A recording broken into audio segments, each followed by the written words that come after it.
Ganda ng sand.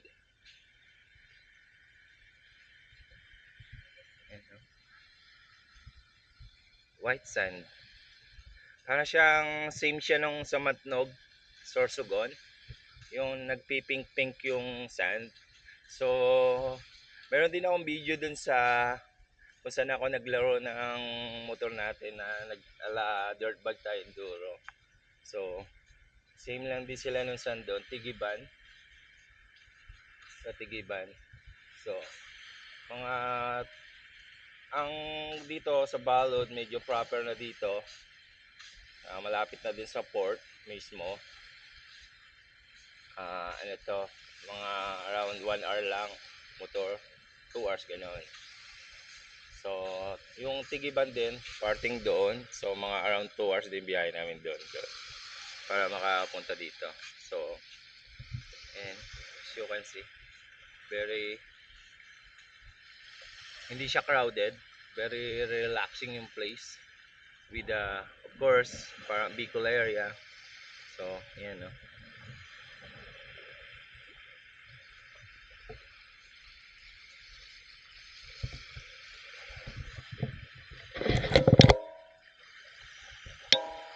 Maya pre, halapin ko. Tulungan kita mag-land.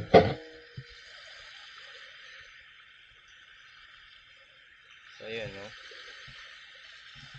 But that, dino ng tubig oh. So, hindi siya madumi, hindi siya mabato. Pure sand talaga. Slight lang mga bato makita nyo. Hindi malinis. Kasi hindi siya crowded eh. So, remote, Masbate sa province na I'm not sure for a province. City nila, Masbate City. So, you need to travel, magsakay ng Roro. You have a private car or ano man. So, para makapunta ka dito. So, unlike dun sa nearest Metro Manila, Batangas, crowded yung mga place. So, yun. So pag gabi naglo-low tide to, so nagbo-move yung water doon. Pero look guys.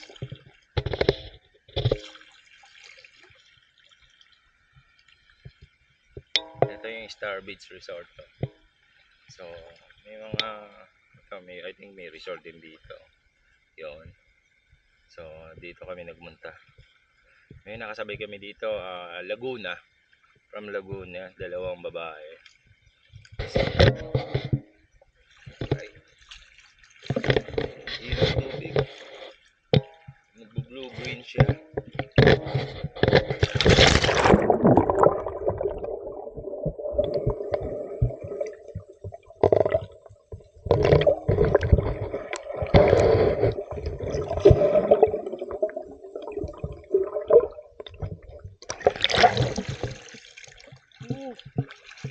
Sarap.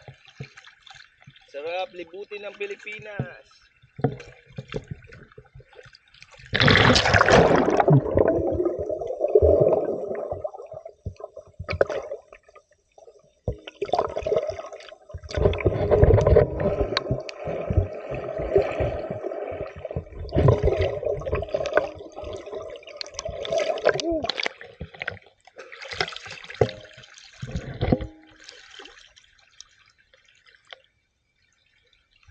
Ayun guys.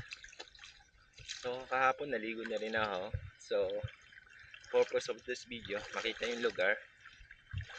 If ever may plan kayo, you have a idea, yung actual look talaga.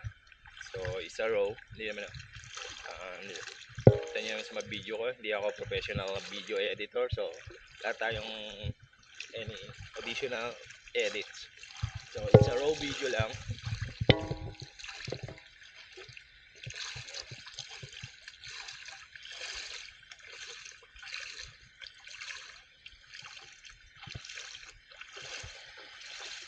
So ang Masbate sa near yan sa Bicol region eh. So parang nasa right side siya ng Bicol. So ang port na sinakyan namin sa Figuran area. I know kung di ko first time ko pumunta ka dito sa Masbate. So, yung tamang i-correct ko na lang sa screen na to. Yung ano yung port talaga na yun. Figueroa. So, from there, ang biyahe ng Roro dito is ano, may mga schedule sila, check nyo na lang sa site nila or call the hotline. Is 3 to 4 hours ang biyahe. So, yun. Pwede naman sa Lucena kayo, ang biyahe from Lucena to here Masbate is around, syempre, mas malayo na yun. Nasa, ano na yun, ah 10, 10 to 11 hours na biyahe doon. Ayan. Tapos ayun, no, may pre-video okay sila dito. Ayan, no. Ginamit ko kagabi yan.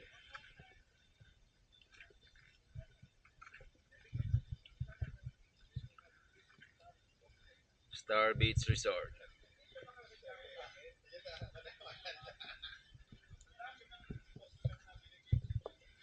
Ayan, no.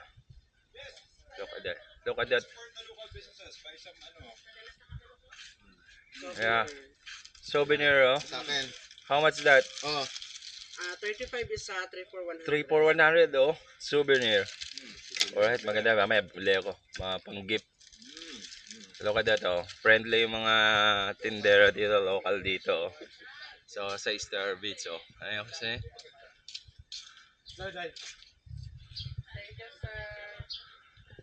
Ayan, si leader namin. Si Bisdak sa Luzon, the leader. The master of all. Tinago din nila.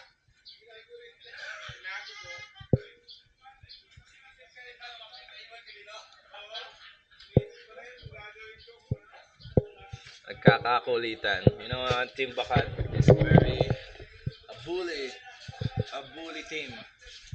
So, nagkakakulitan sila. Yan. So, it's time to prepare. Now, going back to Manila. Namin is iwasan ng bako-bako dyan sa Bicol area. So, ano na kami, mag-sena na kami. Kasi,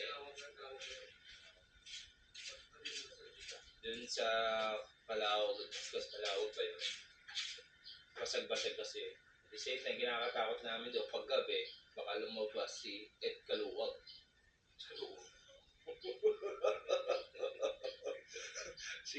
Sa Kalawag lumabas si Ed Kaluwag. Wow, espiritu, lumabas kayo! Di ba? Katakot yun, di ba? Alam mo si Ed Kaluwag yun. So, yun guys. Pakag na kami. Then, sa daan, of course, ano na to?